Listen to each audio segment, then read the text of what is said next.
So, are you homeless? Yeah, I am. Okay. And so how old are you? 30. I just turned 30. 30? Yeah. When'd you turn 30? I turned 30 in August 31st. Okay. How long have you been homeless? Well, I'm going to say when my parents passed away, when I was 8. I lost my mama. Ugh, man. I lost my mama when I was 8. So it's kind of hard for me to still get over her. But after her, I lost my daddy. After my dad, I lost my granddaddy. So it was just like I went downhill.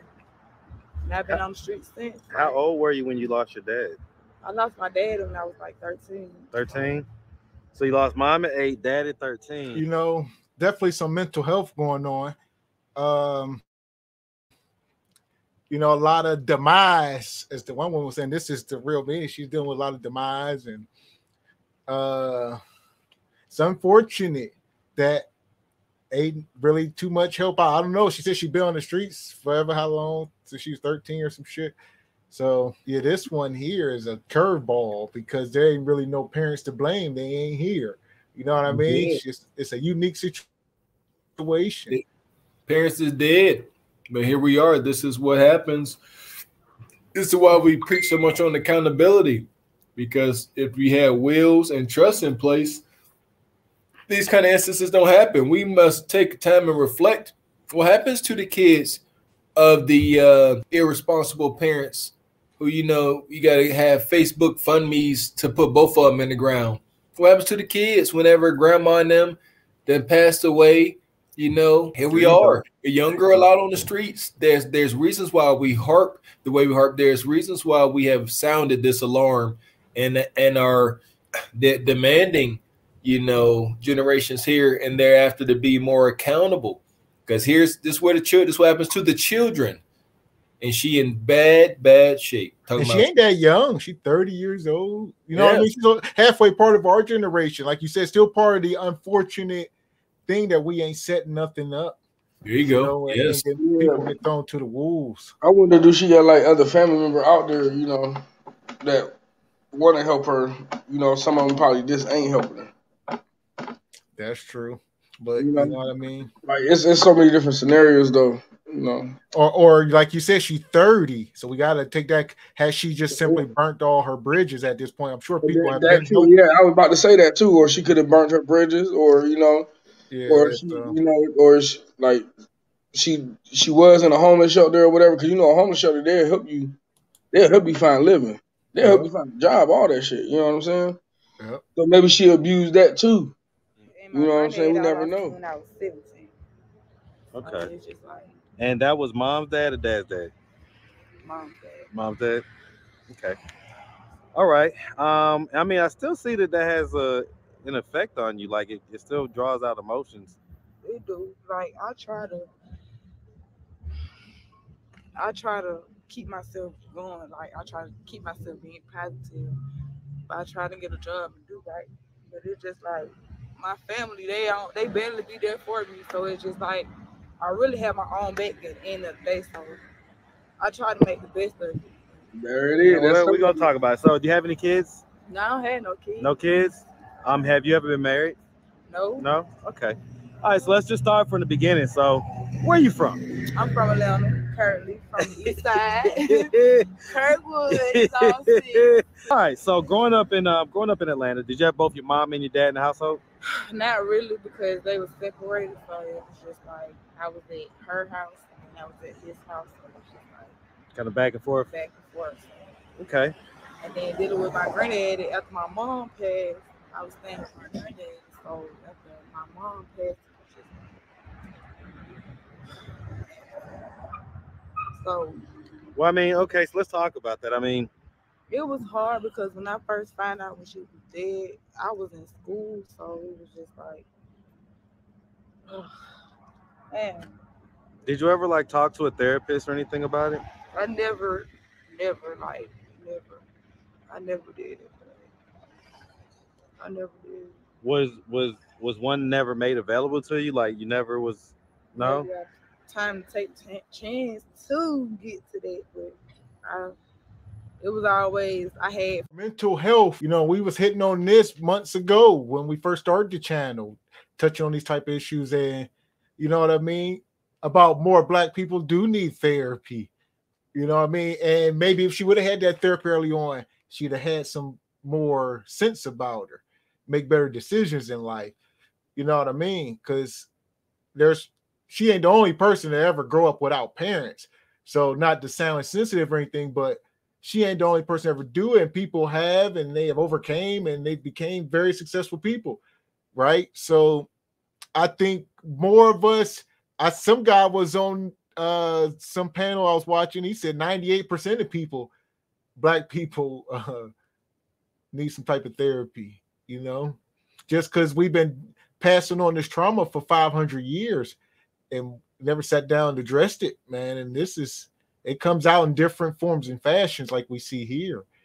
You know, I believe a lot of instances like this are going to be, results of mental illness.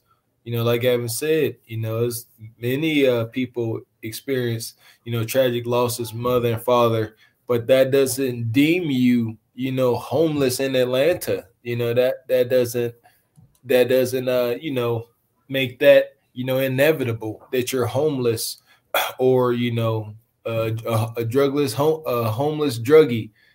Definitely mental illness. And still to this day, just talking about mental illness is, taboo in black culture. The one brother that was on the Ellen DeGeneres show, I guess the DJ, just deleted himself not too long ago. Mm-hmm. It's just something that's just not talked about, something that's not addressed, and this is what we're seeing. That it was there for me, like in the time of need and stuff like that. Other than that, I always had my own. I held my own, so it was just like.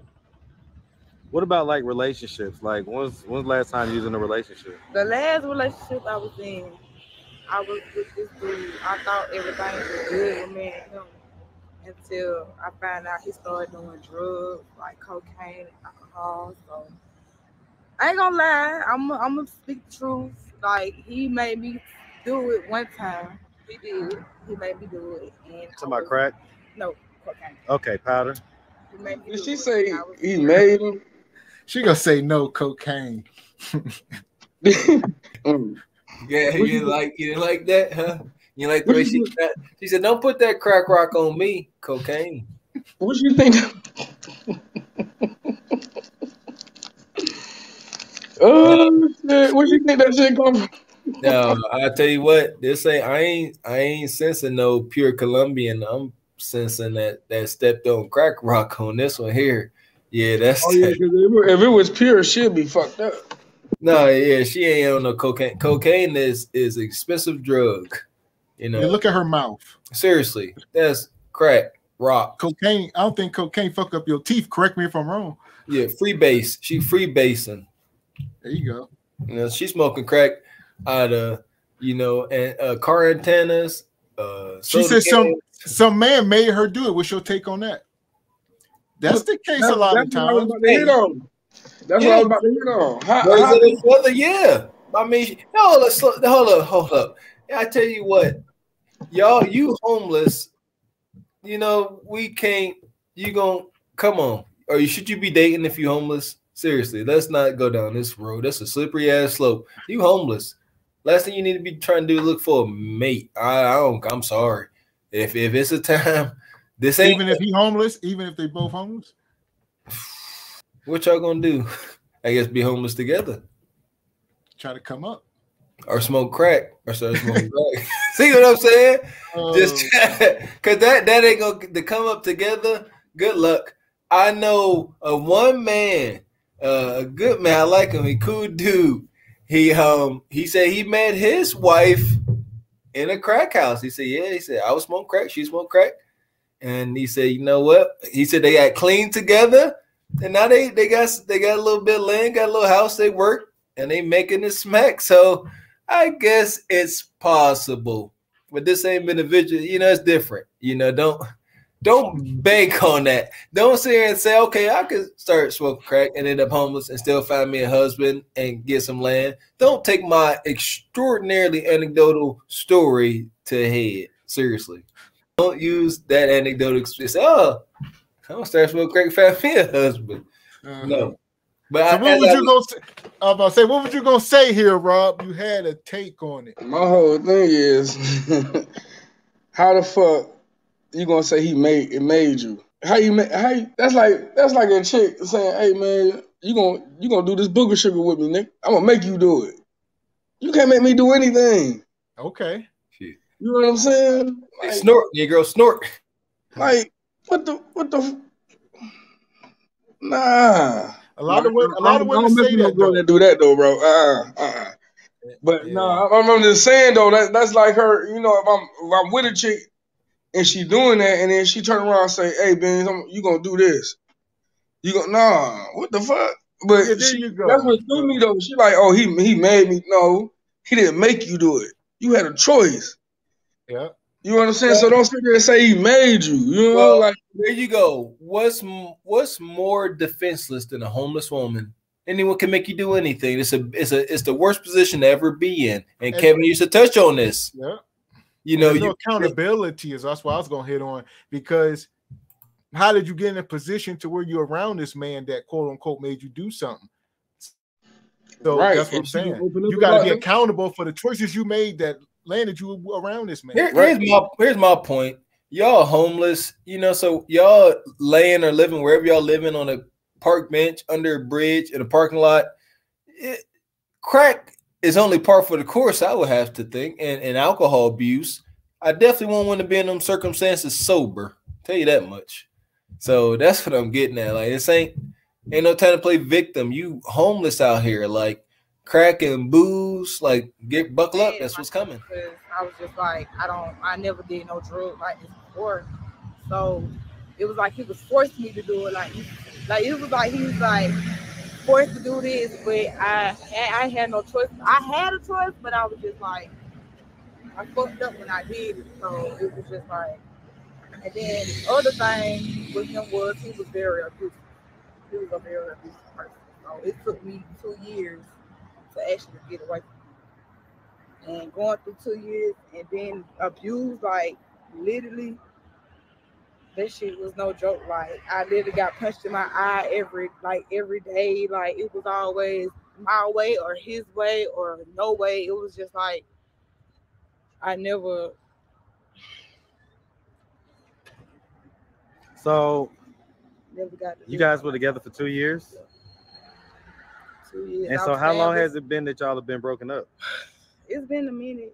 He's locked up or whatever now. I mean, has it been years since y'all have been together? It's been years. Okay. Was that like your only relationship?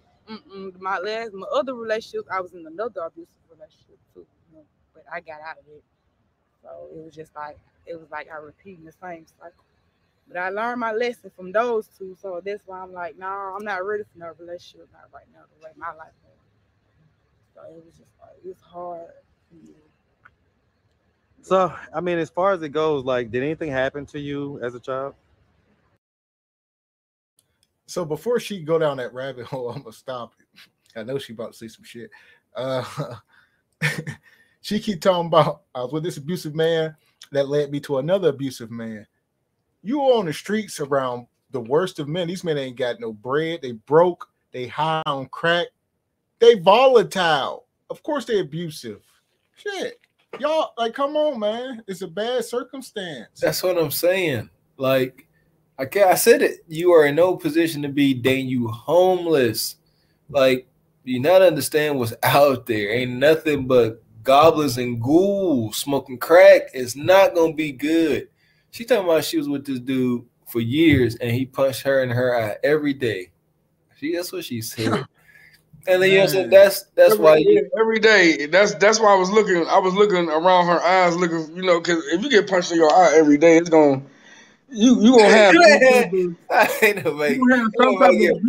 have some type of bruising mark. You gonna have something. You know what I'm saying? It's not. It gets comical whenever you're homeless and caring about as if as if you're just trying to, carry on with life in a normal manner. Oh, I'll try to get in a relationship. You homeless. You are in absolutely positively no position to try and date anything. What's your dating pool? Ghouls and goblins smoking crack, punching you in the eye every day, man. Like, seriously. Yeah, he said every day though. Like, so I'm looking at it here. That's what makes it. That's what's gonna make this comical when you have these poor homeless people that are talking as if they can carry on their life as if things are going normal, like they got bank accounts and stuff. Like you you have been deemed by society a nuisance because you're a homeless person.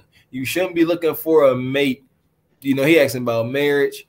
Just wild. It's the wildest shit ever. Yes, it is. That's so real, dude. No, not really.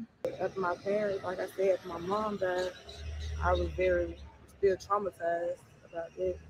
But other than that, it's like still messed up about my parents because I know they not here, so I try to keep myself calm.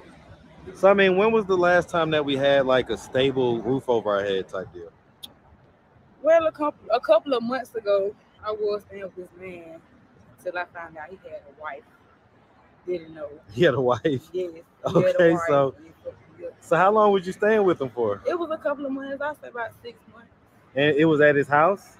And so how did you find out that he had a wife? Well, we was chilling one day, and we was at the house, and some woman was knocking on the door, like getting on the door or whatever, and I'm like, who is that? He was like, my wife. And I'm like, what?